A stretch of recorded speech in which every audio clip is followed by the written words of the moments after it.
couldn't see anything when we first started out there. We opened that up there, and you could see where a string was in the base there at the hole, but you couldn't see nothing else. So Cody was able to stick his arm in there and use his phone to take a picture of the inside because you couldn't see nothing because it was dark in there. At first we didn't think nothing was in there, but there was something down in the bottom, and I was thinking how we're going to get that out of there. So we sent one of the girls down there to go get one of those things you pick up cans with. Yep. So we used that. He was able to stick his arm in there and get down in there and get a hold of it, bring it up. This is what you see. It was laying down on its side like that because the string deteriorated off of it and held it there. And it's been in there since. So. And we don't know the exact date. The letter didn't say the exact date that it was put in. I got information on that. Did you get more? Yeah. It's something I wasn't allowed to share until this time came. Okay, go ahead. So I'll read it here. It's kind of brittle. This is from Joe Hoban, for those of you who know Joe Hoban. May 1962. May. Joe Hoban gives this paper to Lawrence DeWiggins, which at that time was kind of caretaker like some of us is now. And then along with that, Lawrence was to pass this on to his son John Sr., my dad. And then he had this, and then before my dad passed, he gave me this, John Jr. And what he wrote on here was that to open the time capsule at the cemetery in Milford, Indiana was to be after the year 2020. Now why, I don't know. It didn't explain, but I had to make the promise I couldn't bring this up before this time, which is now. And that's all pretty well it says, to be kept closed till after that date. And so Joe Hoban knowed about the time roughly when that was put in, because he dated this little paper 1962, so it was somewhere in that early time span. So it's been there all these years, as you could tell. There it goes. That's all blown We'll see away. if it does not fall apart bringing it out. Well, that's what I'm looking to do. It's rather fragile. Not fall apart. Solid, whatever.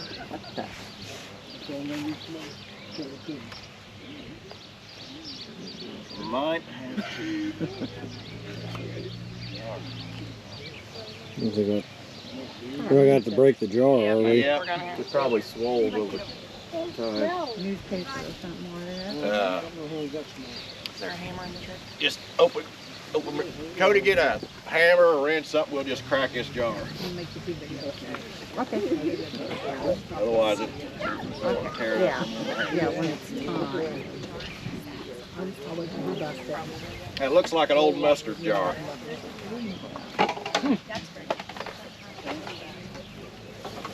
Here, we'll set it down inside this bag. That way the glass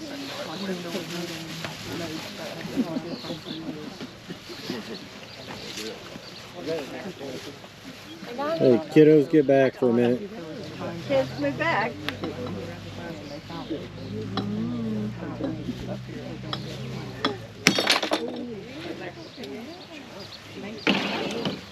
Is that a corn cob? It looks like it. Get back from in your eye, see? Yeah, we put the glasses on. I can see that a little bit. It says news editor, Times Greensburg, Indiana. And then we'll see what's in there. It's super dry.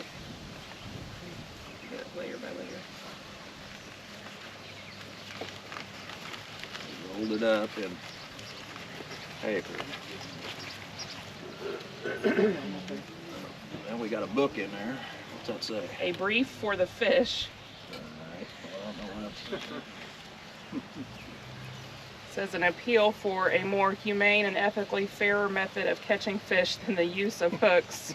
The lesser sensibility argument refuted. Smiley Fowler, published by the Greensburg Humane Society. Okay, here's some paper also. Here, this one here's got stuff on it. I remember the name. Yeah. Greensburg Times. Only weekly newspaper printed in Decatur County. Smiley Fowler, editor. Published by Greensburg Times Company, Greensburg, Indiana. Speak up. The Greensburg Times, the only weekly newspaper printed in Decatur County. Smiley Fowler, editor. Published by the Greensburg Times Company, Greensburg, Indiana. Does it have a date on it? I do not see the date there. Let me read what's behind it. A lot of typing. Well, that's page 3. Yes.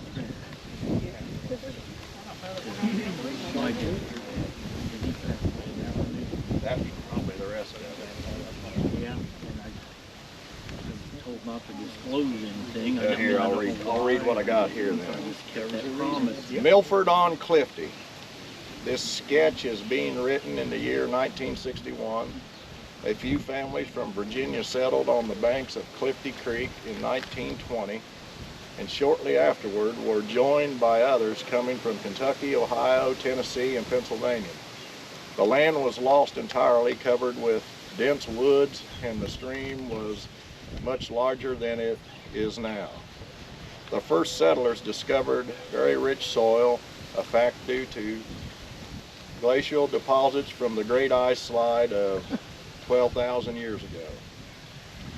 But cutting away timber and breaking the soil was a slow process with the crude tools available.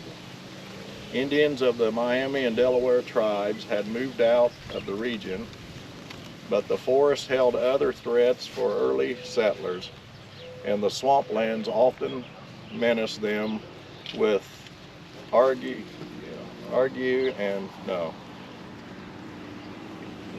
and fevers, I guess. The 20 years following the first arrivals brought some tradesmen as well as farmers into the community. Names of new settlers included Lowry, Ardrey, Craig, Jones, Braden, Burney, Stark, Ewing, and Kritzer. The rugged limestone cliffs bordering the stream on much of its course presumably gave it the name of Clifty, and that name was given the post office established in the 1830s, although the village already had become known as Milford. Who originated the name was not recorded. A general store and later several stores appeared in the settlement, followed by blacksmith shops, cabinet shops, trailer shops, taverns, and a large carding mill. A grist mill producing cornmeal and wheat flour was set up by Henry Kritzer. His son Robert continued to operate the mill past the turn of the century, 1900. And Robert's son-in-law, Bert Sanders, operated it 40 years later, after water-powered mills were constructed upstream from Milford. It looks like this. What I can see, it says Milford about 1895, so I think that is about this. All right, let me finish. Because it's got different people talking about their houses and who lived where. This was the first page. It literally has Page 2.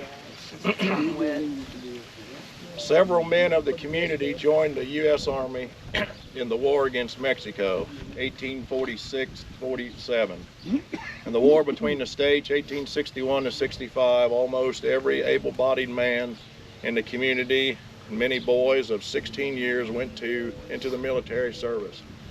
In the early years of the war, there was considerable sympathy for the South, but the great majority grew to favor the abolition of slavery, and frequent aid was given to escaping slaves who were trying to flee to Canada. This secretive work which was made at the time a violation of federal law, came to be called the Underground Railroad. There's a few of us that know a little bit about the Underground Railroad, if you've been around that while, and know where those were at. The alley monument still to be seen half a mile upstream from Milford. I'll tell you what that is, so those of you who don't know what the alley monument is.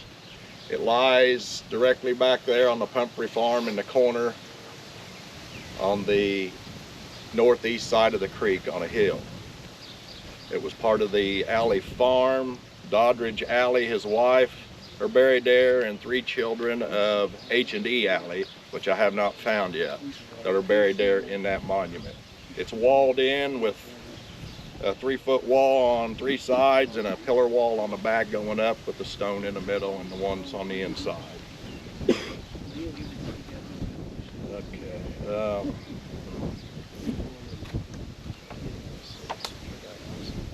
Is the burying place of, it's going to tell it that here, the burying place of Doddridge Alley, designed by himself and most of his family. Alley, Decatur County's first sheriff and later a member of the Indiana legislature, was known as an atheist. His concept for churches took the form of extensive contributions to charity.